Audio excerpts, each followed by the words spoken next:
Hi there. So today I thought I'd go through another song that I've recorded. I'm trying to improve the audio quality of the voice, so hopefully you can still hear when I play music. You'll be able to hear me over the top easier than before. It's taken me a day, so thanks Tim for helping me, because it's been frustrating not being able to actually. I've been just having issues getting the sound from the computer directly, as opposed to through the speakers on the camera, which sounded terrible, let's be honest. So let's go from the beginning. I'm just going to play it through to start with and just look through the tracks.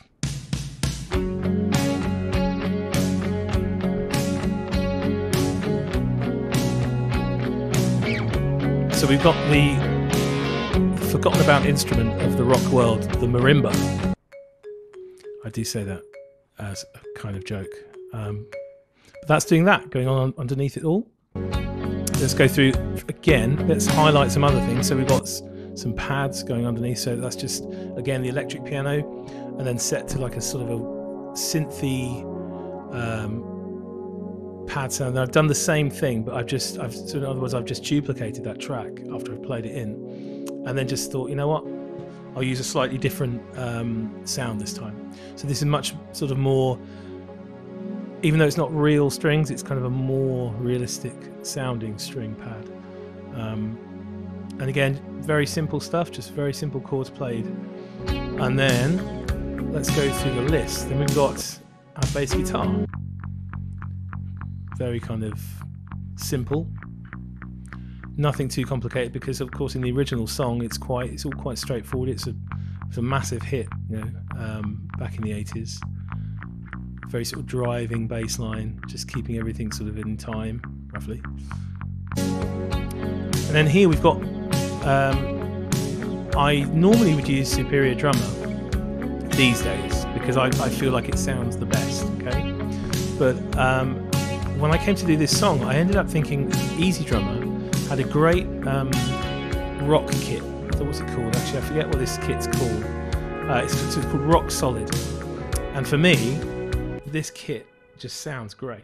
For this song anyway. It sounds really, really, it does sound processed, but then of course this song did sound processed back in the day. So let's just solo those tracks just so you can hear the drums on their own with this little intro. So I mean, it's supremely processed. I'll put the reverb track in there as well, just to. So it's not gated as much as maybe I could have done, but I thought this sounded really quite nice. Put the bass in there as well. So it's starting to sort of build up a bit, and there's synths in there. So it's sounding quite cool, isn't it? Even before the guitar parts are in there. Let's go through the guitar parts now. So what I'll do is I'll just take those off. So rather I shouldn't do that.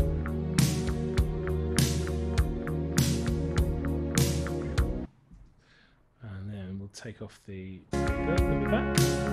So let's go through. Let's shut that down. We'll go through the guitar part. So this is the first guitar,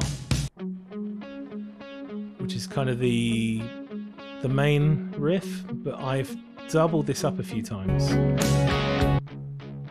Okay, so that's just simple chords in stereo. So you've got one on the left there and one on the right there. Together they sound quite nice.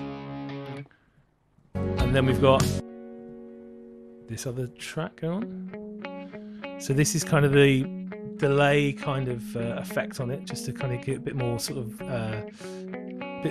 body. And another track playing the same thing, but not as palm muted, more kind of openy sounds. When you put them together, they sound quite nice. Let's go back to them. Add in those other guitars.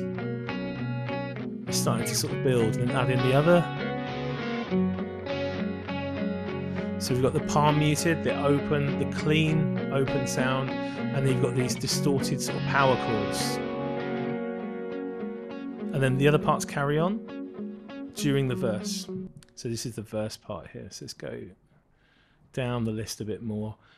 We've got swells. Okay, so this is the little, I love this little effect where you just you can buy a volume pedal and do this, but I do it just by using my volume control on the guitar. So where you hit the note first with the volume, so you have your volume on the guitar at 0, so there's no sound. You hit the note with your left hand that you want to hit, and then you lift up that sort of volume control, and you get this lovely swell, sort of a slower attack into the note, which sort of sounds more like reminiscent of strings. I know it's a stringed instrument, but you know, without a pick. So without a pick or fingers, it's kind of a slower attack into the sound. So let's go through here. So we've got the swells.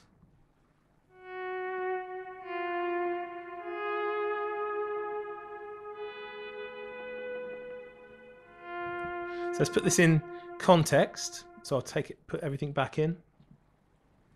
I would do if I found it. There we go. Let's put that back in.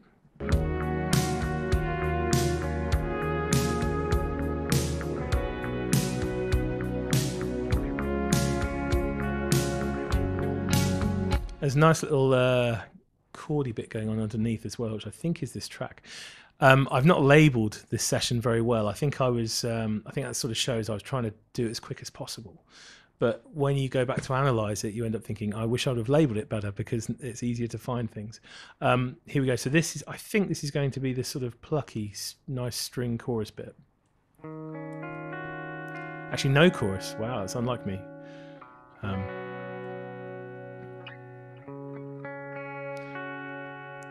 So very, very simple, very sort of sparse sounding, but when you put it together, hopefully you can still hear it now when I put it back in the mix. Very slightly in the background.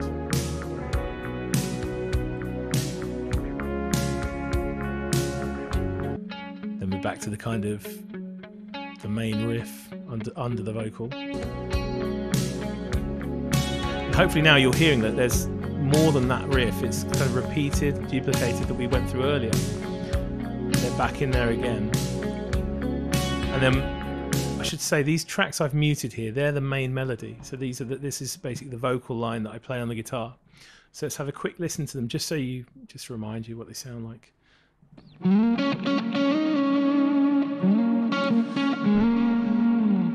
Now, I've got ridiculous amounts of reverb and if I show you this other screen here, let's drag this other screen in.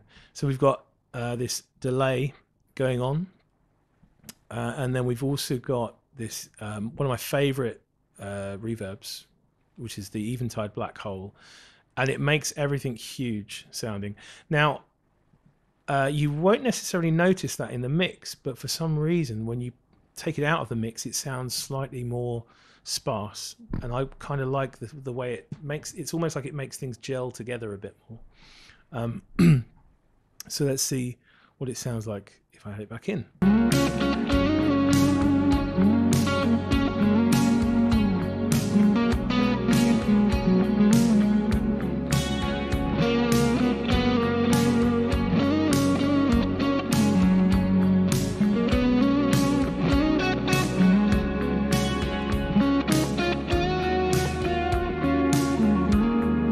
Those swells in the background again.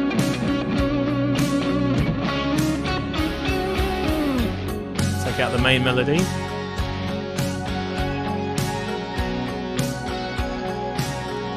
We've got some extra little guitar bits coming in here. These are the harmony parts to the melody.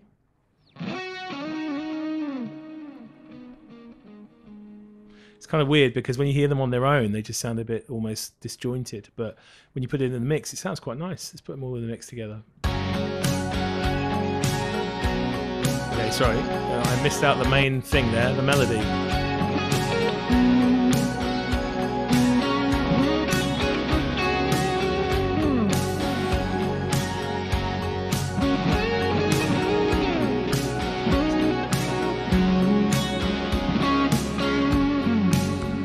Okay, let's carry on now. I think, like, for the most part, this is most of the song. I think there's a few extra add-ons here. I've just called them add-ons because I didn't really know what else to call them, to be honest. Let's go through what they are.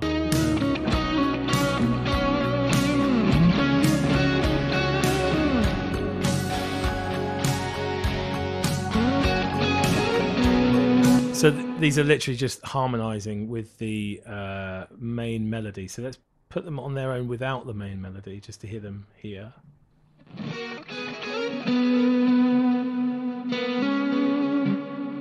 So again, this is like a lot of stuff going on. I could probably fade that out a bit there. Let's have a look here.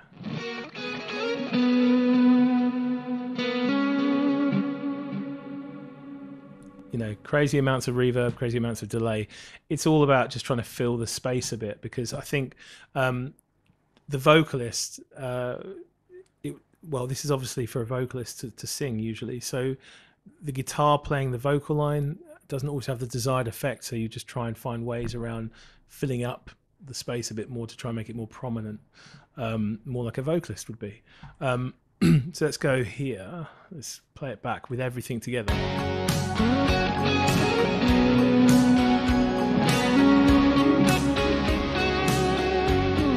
There's a big harmony bit coming up here.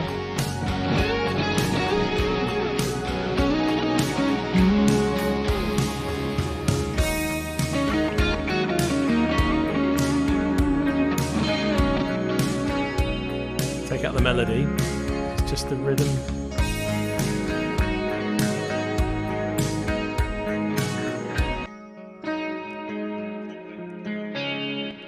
Again, on the swells track, I've actually just, I think, is this swells or not? It's probably not. No, this is just this sort of, so we've got those two tracks doing that.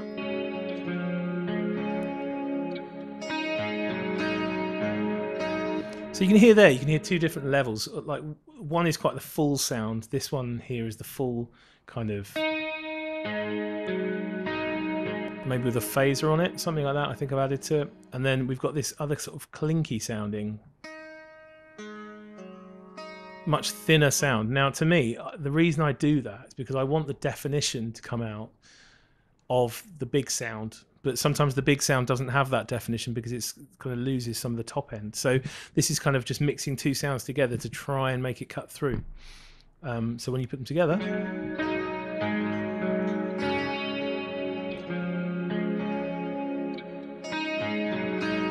and you can hear they're not perfect. They're not exactly in time. They're not exactly sort of. It's not quantized in any way. It's kind of. It's like, okay, it's slightly lax in some ways.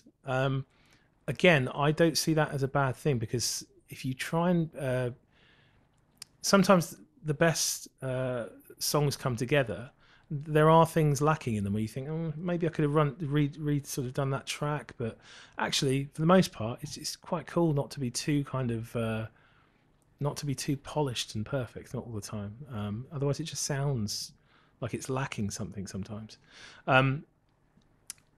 Also, to be honest, when I'm making music, I try and get it as good as I can, but there's an element of, well, I need to do a video by this date or by this sort of time. I need to sort of push out a video.